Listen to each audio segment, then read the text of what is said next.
আসসালামু আলাইকুম মুসলিম ভাই ও বোনেরা, আজকের আলোচনার বিষয় হল ওযু সম্পর্কীয় কয়েকটি মাসআলা।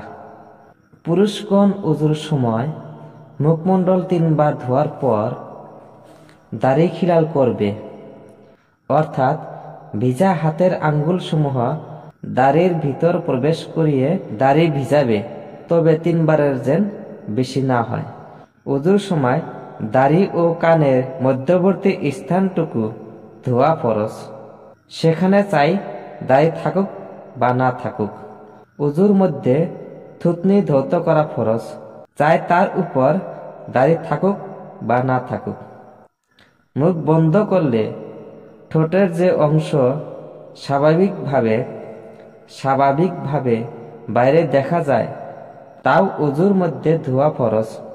দাড়ি, মোছ ও ভ্রু ঘন হওয়ার দরুন তার গোড়ার চামড়া না দেখা গেলে তা ধোয়া ফরজ নয়, বরং ওই দাড়িকে চামড়ার বদল ধরতে হবে এবং দাড়ির উপর দিয়ে পানি প্রবাহিত করলেই ফরজ আদায় হয়ে যাবে।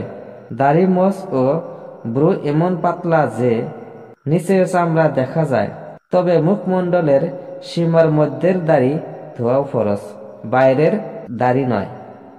যদি কারো মল দাড়ের ভিতরের অংশ দাড় হতে বের হয়ে আসে তাহলে ওযু ভঙ্গ হবে। চাই সে অংশ পুনরায় নিজেই ভিতরে প্রবেশ করুক, কিংবা হাত বা কাপড়ের সাহায্যে ভিতরে প্রবেশ করানো হোক। যদি বিনা উত্তেজনায় মনি বা বীর্য বের হয়, এমত অবস্থায় ওযু ভঙ্গ হবে, কিন্তু গোসল ফরজ হবে না। বেহুশ বা পাগল হলে ওযু ভেঙে যাবে, তবে যদি মস্তিষ্ক সামান্য পরিমাণে বিকৃত হয় এবং তাতে বেহুশ বা পাগল না হয়, তাহলে ওযু ভঙ্গ হবে না। নামাজের মধ্যে তন্দ্রায় জোরে হাসলে ওযু নষ্ট হয় না।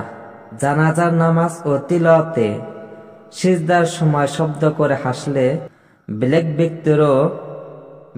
ব্যক্তিরও ওযু নষ্ট হয় না, নাবালেগ ব্যক্তিরও হবে না।